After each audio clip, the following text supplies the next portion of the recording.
Olá pessoal, tudo bem com vocês? Eu sou o professor Helder Silva, professor de Didática e Conhecimentos Pedagógicos aqui do Voe Concurso. Na aula de hoje, nessa live, nós vamos analisar e responder as 5 questões de didática que caíram na prova de professor do concurso de Currais Novos, Rio Grande do Norte. Então vamos lá, apertem os cintos que nós temos muita coisa a se discutir hoje. Bora lá. Deixa eu só ficar pequeno aqui para vocês. Vamos para a primeira pergunta.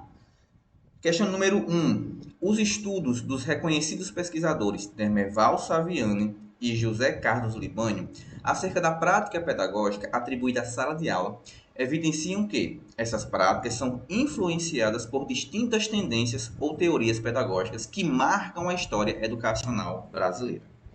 Nesse sentido, é correto afirmar que o conhecimento na perspectiva histórico-cultural é construído. Meu povo, falou sobre perspectiva histórico-cultural, a gente já tem que ligar a esse autor aqui, ó, Vygotsky. Vygotsky, ele é o grande representante da teoria histórico-cultural.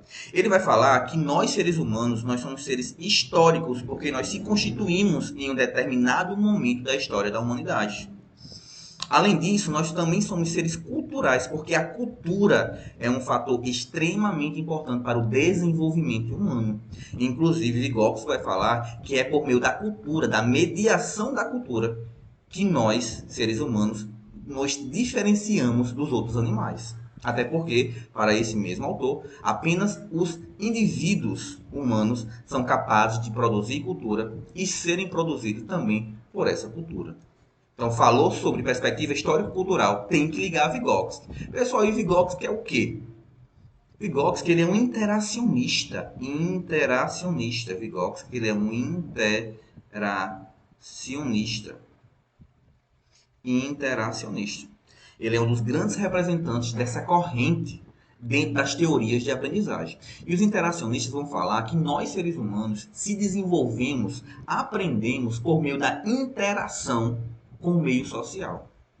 Os interacionistas levam tanto em consideração os fatores biológicos, genéticos, hereditários, inatos, como também levam em consideração os fatores do meio social, as relações sociais, o ambiente no qual as pessoas estão inseridas no processo de aprendizagem. Então, para essa corrente, para uma pessoa realmente se desenvolver, é importante que haja interação do sujeito com o objeto, do biológico com o meio social. É nessa interação que nós temos a capacidade de se desenvolver e de aprender. Para além disso, Vygotsky, ele traz um outro conceito muito importante, meu povo, muito importante, que é o conceito da mediação semiótica. Tá? Ele vai falar que é muito importante, de fato, colocar o sujeito em contato com o objeto. Mas, para além disso, também é importante ter um terceiro elemento aí.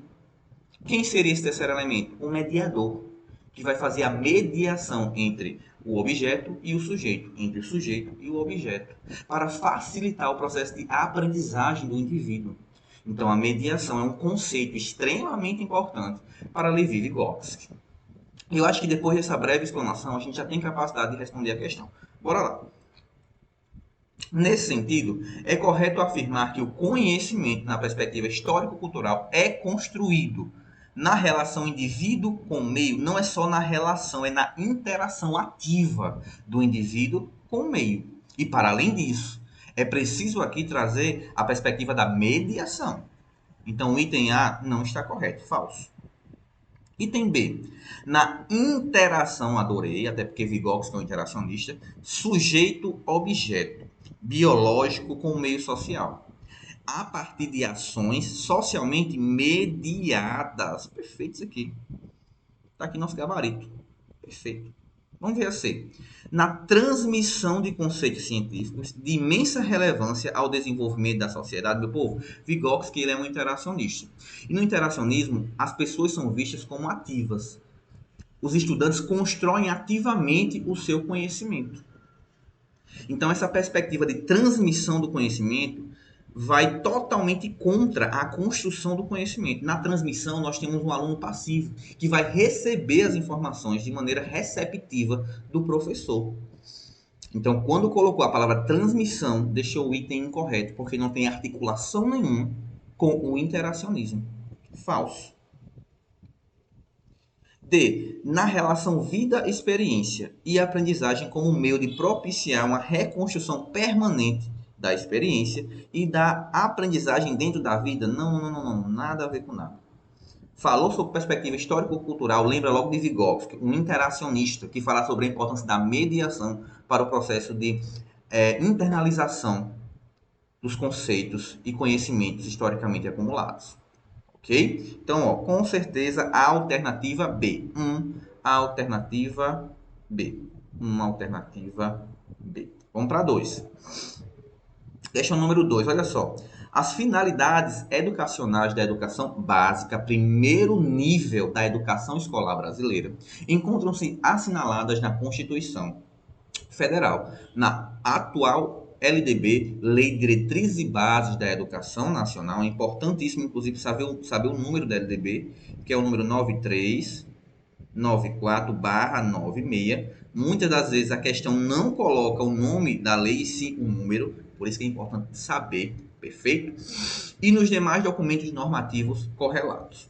No campo didático e de forma específica, na prática docente em sala de aula, essas finalidades servem de referência para a definição. Meu povo, as finalidades da educação básica, como da educação formal brasileira, nós temos diversas. Mas eu vou colocar aqui um tripé muito importante em relação a essas finalidades, tá?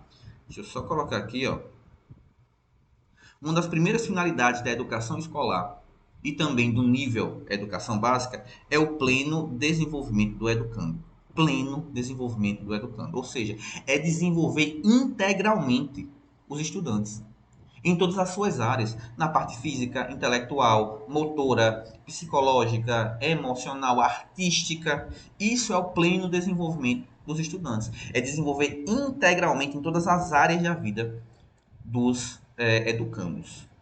Nós também temos como finalidade da educação escolar brasileira e também da educação básica o preparo para o exercício da cidadania, ou seja, tornar os estudantes cidadãos de fato, conhecendo seus direitos enquanto cidadão e lutando para efetivar mais direitos, como também conhecer os seus deveres e realmente fazer o que tem que ser feito.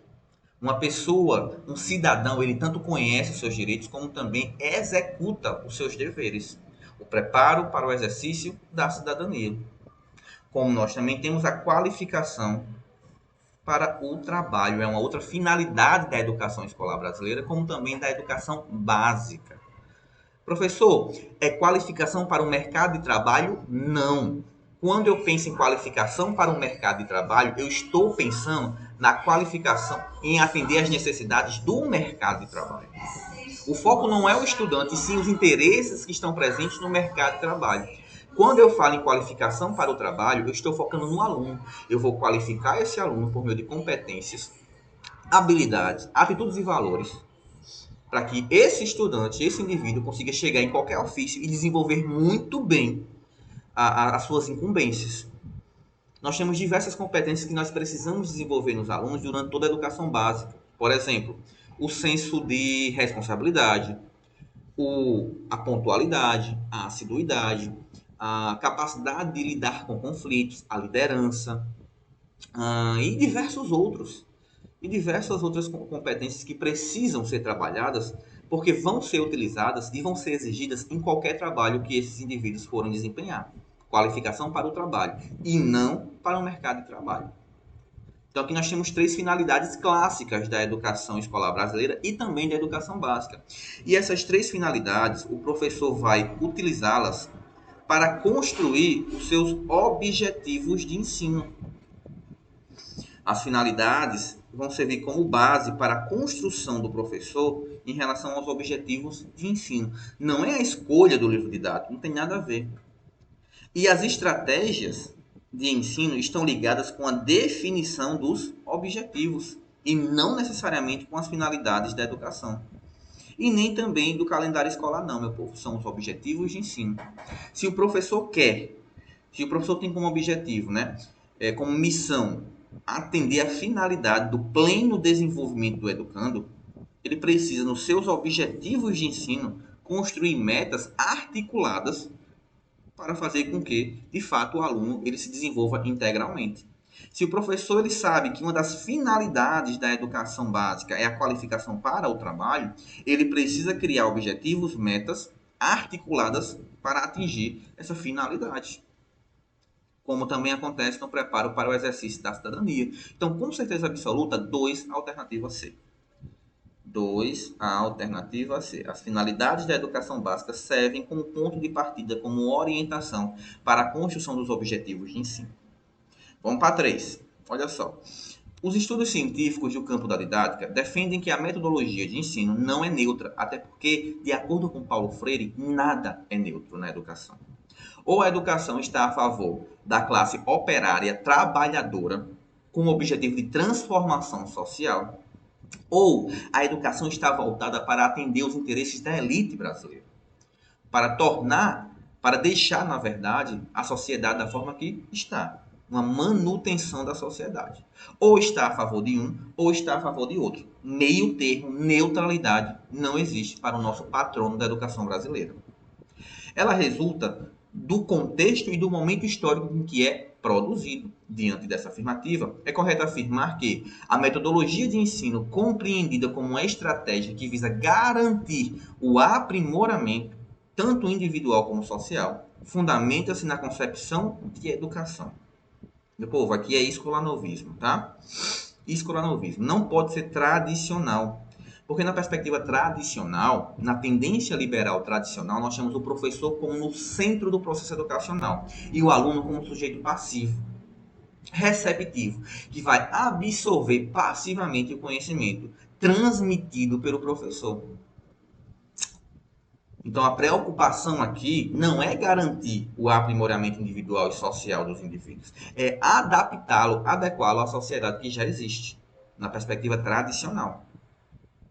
Quando a gente começa a falar sobre o movimento da Escola Nova, que começou mais ou menos em 1920, a gente começa a mudar a escola de fato. Por isso que o nome é Escola Nova, porque queria uma escola diferente, uma escola totalmente contrária à escola que nós tínhamos, que era uma escola tradicional. Por isso que é Escola Nova. É uma renovação da escola.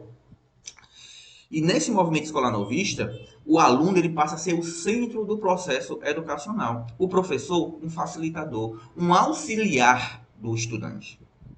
E toda a educação que era produzida era para atender às necessidades do estudante. Era para aprimorar, tanto individualmente como socialmente, o educando. Então, com certeza absoluta, aqui é o escolanovismo, escola nova. Não pode ser também crítica, não. Nem histórico-dialética, porque aqui a gente tem uma visão de transformação social. Aqui a gente tem uma visão de tornar o aluno ser ativo, pensante, por meio de uma educação política, na qual proporcionará a transformação da sociedade. E você não vê nada aqui, nenhuma característica aqui, de uma perspectiva mais crítica. Então, com certeza, das 4 opções, a que mais se encaixa é 3, alternativa B. Aqui é o escolanovismo. 3, a alternativa B. Vamos para a questão número 4. Estou gostando, hein? O ato de avaliar a aprendizagem implica em acompanhamento e reorientação permanente da aprendizagem. Com base nessa afirmação, podemos afirmar que a avaliação no contexto do exercício da docência existe. Meu povo, historicamente falando, nós tínhamos uma avaliação em uma perspectiva punitiva, de punir os alunos. Nós tínhamos a avaliação numa perspectiva de castigo, para castigar de fato os educandos e de coerção também. Então, ao longo da história da educação brasileira, a avaliação, esse elemento do planejamento escolar, serviu como uma arma, como uma ferramenta de castigo para os estudantes. Muitas das vezes, no meu ensino fundamental, o professor, quando estava estressado com a turma, falava assim: olha, se vocês não melhorarem, amanhã eu vou fazer uma avaliação. Ou senão eu vou chegar aqui com uma avaliação surpresa. Ou seja, era uma forma de modelar o nosso comportamento, era uma forma de impor, era uma forma de coerção dos estudantes. Isso no passado. Atualmente, na nossa literatura, nós temos que a avaliação não tem mais esse sentido. A avaliação é um auxiliar do professor. Vai orientar o educador para saber se as suas práticas pedagógicas, se sua praxis docente está surtindo efeito positivo no processo de aprendizagem dos estudantes ou se não está. Então, a avaliação hoje auxilia o professor. Porque esse tipo de avaliação vai oferecer feedbacks também para o educador, para saber se as metodologias adotadas estão surtindo efeito positivo no processo de aprendizagem dos seus estudantes ou se não estão. E se não estiverem, o educador tem a possibilidade de repensar a sua prática docente, de trazer novas metodologias, de se replanejar. Então, a avaliação hoje, diferentemente do passado, é uma avaliação que auxilia, é uma avaliação que promove e que foca no processo de aprendizagem do estudante. Então, ela é investigativa e também reflexiva. Está aqui a nossa resposta. É D. A avaliação na atualidade ela vai investigar quem é o estudante, quais são os conhecimentos que o educando já possui, quais são as competências que ainda precisam ser desenvolvidas pela turma. Então, é investigativa aqui. Como também reflexiva, porque os dados obtidos por meio da avaliação diagnóstica, formativa ou somativa devem promover uma reflexão no professor. O professor tem que refletir sobre sua prática, sobre o seu fazer docente, por meio dos dados obtidos nos diferentes tipos de avaliação. Então, na atualidade, nós temos que a avaliação no contexto do exercício da docência exige uma prática investigativa do professor e também uma reflexão ativa do educador. 4, alternativa D. A está incorreta. Por que A está incorreta, professor? Porque ela fala uma sistemática em que os aspectos quantitativos prevalecem sobre os quantitativos. É o contrário. É os aspectos qualitativos que vão prevalecer sobre os quantitativos. Está na nossa LDB. Então, aqui já está incorreto. É os qualitativos sobre os quantitativos. Uma gama de produção de materiais didáticos e testes de avaliação educacional está errado. Teste tem uma característica muito tradicional, muito vinculada à atribuição de nota, ao ranqueamento dos estudantes, em relação à classificação dos educandos entre os melhores alunos e os piores alunos. Atualmente, nós não temos essa perspectiva em relação à avaliação da aprendizagem. Falso. C. Uma visão racional tecnológica, principalmente nos dias atuais. Não, falso também. 4. A alternativa D. O educador, ao se utilizar da avaliação, precisa ter uma prática investigativa e reflexiva. Vamos para 5, para a gente finalizar a nossa aula de hoje. Olha só, a tecnologia vem ocupando de forma significativa espaços na atual sociedade. Portanto, ela está presente no ambiente escolar, dinamizando e apoiando o processo de ensino e aprendizagem. Nesse sentido, os recursos digitais que, de forma independente e contextualizada, possam ser reutilizados para apoiar a aprendizagem são compreendidos como... Pessoal, falou em tecnologia, a gente já tem que pensar aqui. Primeiro, a tecnologia não está tomando o espaço do professor.